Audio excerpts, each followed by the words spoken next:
But let's talk about the Nigeria's liquefied petroleum gas, otherwise known as cooking gas, which has been in the news in recent times over issues relating to substandard imported tanks, high cost of retailing, infrastructure investments, amongst others. Dr. Yinka Opeke is the founder and CEO of Smart Gas Nigeria. She's also an entrepreneur, and she joins me now from our studios here in Lagos headquarters to discuss this. Good to have you on the show tonight, madam. Thanks for having me. Thank you very much. How many threats do fake and substandard imported cooking gas equipment pose to you, who are indigenous operators and investors in the sector? Okay, great question. So it depends on the sector that you play, because like you rightly said, the value chain is extremely wide, so it just depends on where you're playing. For starters, substandard goods in Nigeria, whether in the oil and gas, in the medical field, whatever field it is, the end users are, first of all, the ones that bear most of the brunt.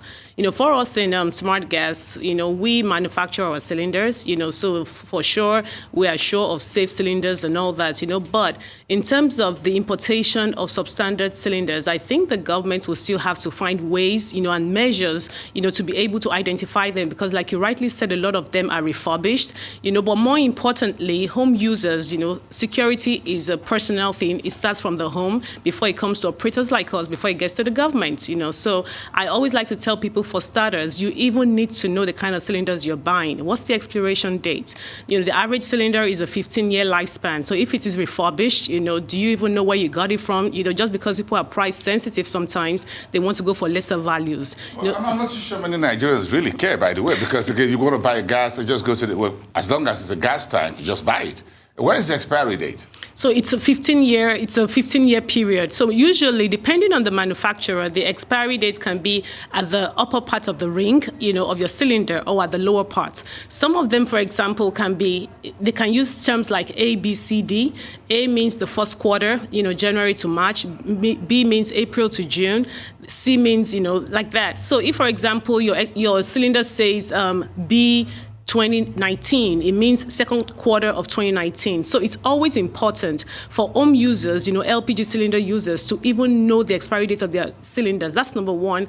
Another thing is that, how do you even know whether your cylinders are leaking? One of the easy ways is for you to, anytime your cylinder, you can put some water at the regulator part, where you put your regulator, and if there are bubbles, it shows that there are leakages. So the truth of the matter is that these users need to educate themselves, and then the operators and then the government has the responsibility. But first of all, it starts from the users. Because again, this is a whole lot of public education and enlightenment. Yes. That sounds like music to my ears. I'm hearing it for the first time. I remember many years ago when you talk about expiry date for car tires or automobiles, and many folks don't even know that tires do have expiry date and all of that. But again, we spoke to the Standard Organization of Nigeria and others, and they're very keen in this. But what are investors in the gas market, like Smart Gas, doing about the scourge of these imported materials? You want the government to help, but then are you guys as an association, you operators, working towards this enlightenment and trying to flush out the substandard goods operators? The truth of the matter is that cylinder importation, the whole cylinder market is extremely capital intensive. And because Nigeria lacks, the capacity as of today to manufacture what we need, importation is still critical. Then it goes back to the Standard Organization of Nigeria, like you rightly said, because just last week, I was in touch with the Minister of Trade and Investment, and we're talking about how SON can standardize our manufacturers, in a much easier way. So pending when, you want to do it locally, because when you want to start manufacturing locally, you now start talking about huge financing. You talk about the commercial banks, they're asking for bank guarantees, asking for a lot of money, which if probably you had, you would not go and ask for a loan. So it boils down to the fact that, there's so many intervention loans the government talks about, Bank of Industry and things like that. It would be nice for them to honestly make them accessible, but by the time you ask for an arm and a leg, that's why sometimes, some people just revert to, buying cheaper products and things like that. So the market is extremely big, it's a very vital product right now, especially because the government is trying to promote gas adoption, and majority of people who are in Nigeria are not even using gas as at now. They are still using solid fuels, like firewood, kerosene, charcoal. And for them to transition, a lot of them will start with the 3 kgs and the 6 kgs. But when it's 3 kgs going for about 8,000 naira, then you ask yourself, how can the average person who probably is living on less than $1 a day can afford that? So it's just a whole lot of things that honestly all stakeholders really have to work together to achieve something meaningful. In the industry, if your industry, this market is sweet, 200 million people, and we're just scratching the surface, as it were. Why is it difficult to get investment into it? Exactly. So back to what I have said, it's extremely capital intensive. So when you are invited... So why is it difficult if the risk reward is high? So, are investors scared about imported gas, imported competitors in the market? So I really don't think that is the issue. I think that we have enough capacity locally. And when you say investors, I'm talking about internal investors, not external investors. So the question is, the average citizen who wants to really go into this gas, adoption, whole thing and all that, how are you making it accessible for them? That is honestly where the question is, because anytime we bring in our cylinders, I'm not going to lie to you, at the point whereby before we even clear, people are waiting to buy them. We cannot even meet the demand, because like you said, smart gas is beyond just selling gas or selling cylinder. We're educating people. We're a technology company. We're trying to see how we can work with other, gas retailers, to sell, gas on our platform. So it's not really about it. The reason why it's difficult is honestly because from my own experience and from our experience in the company is because the government agencies, those that are giving us the intervention loans, are honestly not making them very accessible, because the rates they will give you, compared to the ROI on the investments, you're asking yourself, is it really worth it? And then you're like, okay, let me just use whatever funds I have at my disposal to buy what I can buy and then just start trading until you're able to scale up. But the truth of the matter is that the market is there. If the government is able to give us things that are a bit more accessible, then one will be able to see how you can flush, out the damaged and expired cylinders. Well, consumers say that your products, your pricing in the industry is high. Is it the tank or the gas in it? Okay. So it is both, quite honestly, because the cylinders, like I said, a lot of people are still importing cylinders.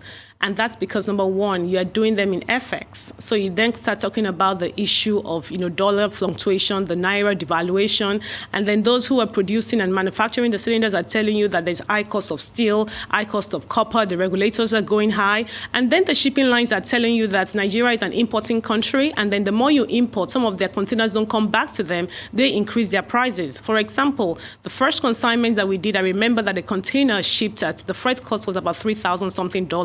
At the time we were doing the second batch, one container was $10,500. So you now compare to, so when you look at all that cost, and then you get to Nigeria, you talk about the clearing costs, you talk about the area boys on the road when you're transporting it to your warehouse. So there's just so many things involved in that, So like I said, it's just an extremely, extremely expensive venture. And for you to do it in a meaningful way, it would be nice to have, the government backing or some form of intervention funds at single digits interest rates.